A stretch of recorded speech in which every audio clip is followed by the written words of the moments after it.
Hello hello dear students. अभी हम कर रहे हैं 10th class R D Sharma math exercise 2.1 polynomial chapter का नाम है। और इस एक्सरसाइज का क्वेश्चन नंबर 7 का फोर्थ पार्ट कर रहे हैं, जिसमें कि हमें क्या करना है, जिसके जीरोज निकालने हैं और जीरोज और कोफिशिएंट्स के बीच में रिलेशनशिप की वेरिफिकेशन करनी है।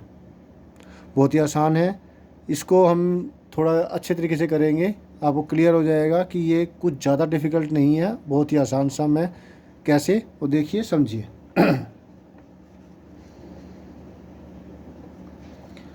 गिवन क्वाड्रेटिक पोलिनोमियल वो है g x is equal to a x square plus 1 minus x a square plus 1। ठीक है, कंपेयरिंग,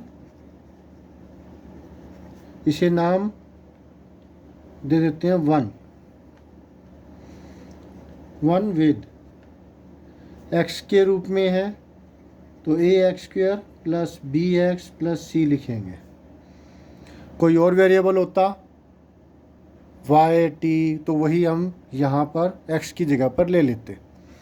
तो कंपेयर करने पर पहले तो इसको हम और सिंप्लीफाइड फॉर्म में लिखेंगे कि एक्स स्क्वेयर का कोफिशिएंट के रूप में, एक्स के कोफिशिएंट के रूप में, क्योंकि इसके केस में मल्टीप्लिकेशन करेंगे तो हमें कांस्टेंट टर्म मिलेगी a into 1 A x square. तो मैं ये वाला पार्ट बाद में लिखूँगा, माइनस, और इसको लिखा ए square plus 1 x,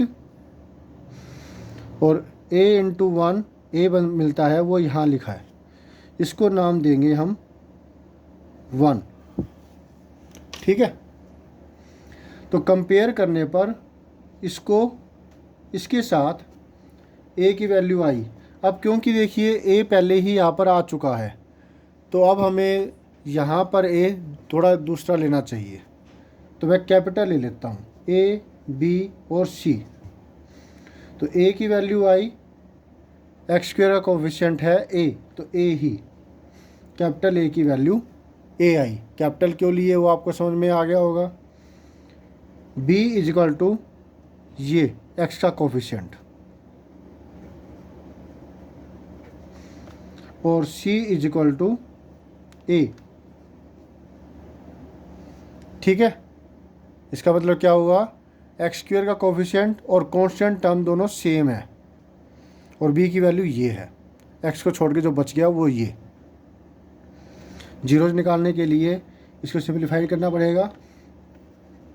ji x is equal to a x square, bracket खोल देते हैं इसकी, minus a square x minus 1 into x x plus a, ये कहाँ से आया, 1 से आया, और सिंप्लीफाई करके इन दोनों में से कॉमन निकल रहा है एक a और एक x। ax कॉमन लेने पर इसमें से सिर्फ बचा x, मल्टीप्लाई करो वापस आपको ये मिलेगा, और ए स्क्वेयर में से a कॉमन ले लिया, माइनस रह गया, और x के अंदर से x ही ले तो फिर x ख़त्म। इसी तरीके से अब यहाँ पर कॉमन लेंगे -1 तो ये प्लस का हो जाएगा और ये प्लस का है तो माइनस का हो जाएगा, कारण हमें ब्रैकेट के अंदर सेम चीज़ चाहिए थी। अब x माइनस ए कॉमन लिया इसमें से और इसमें से, यहाँ पर बचा सिर्फ ax और इसमें से बचा सिर्फ -1। ठीक है, तो अब जीरो निकालने के लिए इनको जीरो के सामने पुट करना होगा, तो x की वैल्यू आई a, माइनस ए उधर जाके प्लस का ही हो गया, और ए एक्स माइनस 1 को जीरो के सामने पुट करें तो ए एक्स इजकल टू आया -1 उधर जाके प्लस का 1, और x की वैल्यू आई 1, ए डिनोमिनेटर में चला जाएगा 1/a। Is that clear.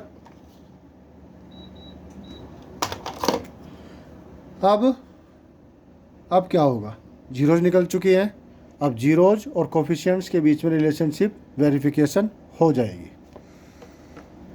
Some of zeros, is equal to a और 1/a, a प्लस 1/a। इसके डिनोमिनेटर में कुछ नहीं है तो 1 रखेंगे। अब डिनोमिनेटर से बराबर करेंगे, like fractions like rational numbers में कन्वर्ट करेंगे तो ही तो ये हो पाएगा। इसको a से मल्टीप्लाई किया, इसको भी a से मल्टीप्लाई किया, इसके डिनोमिनेटर में तो a है ही, तो क्या हो जाएगा a into A square plus 1 में a। बोलिए क्लियर है या नहीं है? क्लियर है ना? ये बना a स्क्वायर बाय a और ये बना 1/a, तो a तो वही रहेगा, ऊपर की एडिशन हो जाएगी। अब हम लिखेंगे -b/a की वाला जो टर्म है, माइनस लगा दिया और b की वैल्यू आपको पता है, कोफिशिएंट्स निकाले हमने, ये आ गया -a² प्लस 1, है ना? इससे पहले ऐसा क्वेश्चन था, थर्ड फोर्थ नहीं, उसमें नहीं था। मुझे लगा कि मैंने दोबारा तो नहीं कर दिया, वीडियो बना दिया इसका। हाँ ओके, होता है कई बार, ज़्यादा काम करते तो दिमाग में लगता है कि कहीं ऐसा तो नहीं हो गया, है ना? चलिए छोड़िए इसको, माइनस और ये हो गया b/a। हमें क्या चाहिए? सम ऑफ जीरोज -b/a प्रूव करना है। तो सम ऑफ जीरोज हमने निकाल लिया यहाँ से। अब इसको हम -b/a की वैल्यू पुट करेंगे, देखते हैं कि दोनों तरफ बराबर आता है क्या। माइनस की जगह माइनस आ गया, b की जगह ये आ गया, और a की वैल्यू क्या है? a। अब आप देखिए, इसको जब सॉल्व करते हैं ना तो आपको यही चीज़ मिल जाएगी, माइनस माइनस हो गया प्लस, a² प्लस 1 मिलेगा, अब डिवाइड में a। इसका मतलब क्या हुआ? ये फॉर्म होगी -b/a की फॉर्म। माइनस b क्या है? कोफिशिएंट ऑफ x, और a क्या है? Coefficient of x²। इसको नाम दिया 2। अब प्रोडक्ट ऑफ जीरोज,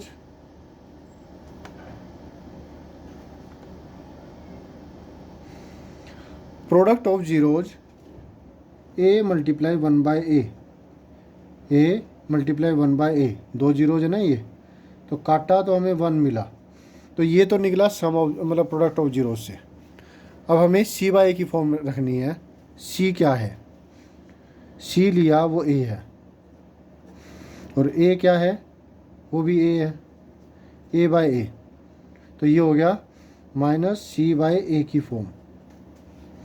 तो -c/a से जो वैल्यू जो होती है a/a यानी कि 1, वो सम ऑफ प्रोडक्ट ऑफ जीरोज के बराबर आ रही है।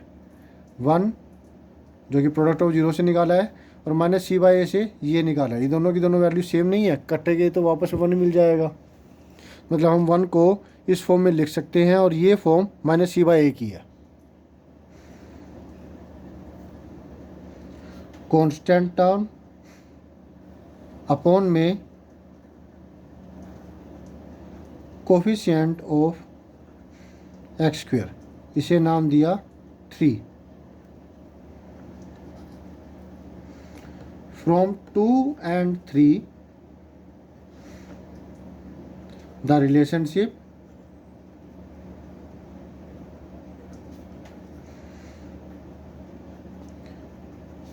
between the zeros and coefficients has been verified। बोलो क्लियर है नहीं है? कोफिशिएंट्स और जीरोज के बीच में रिलेशनशिप यहाँ पर वेरिफिकेशन हो गई। होप सो आपको अच्छे समझ में आ गया। फिर भी कोई डाउट हो तो कमेंट करके पूछिएगा। तो मिलते हैं नेक्स्ट वीडियो में। Always have a great time. Bye.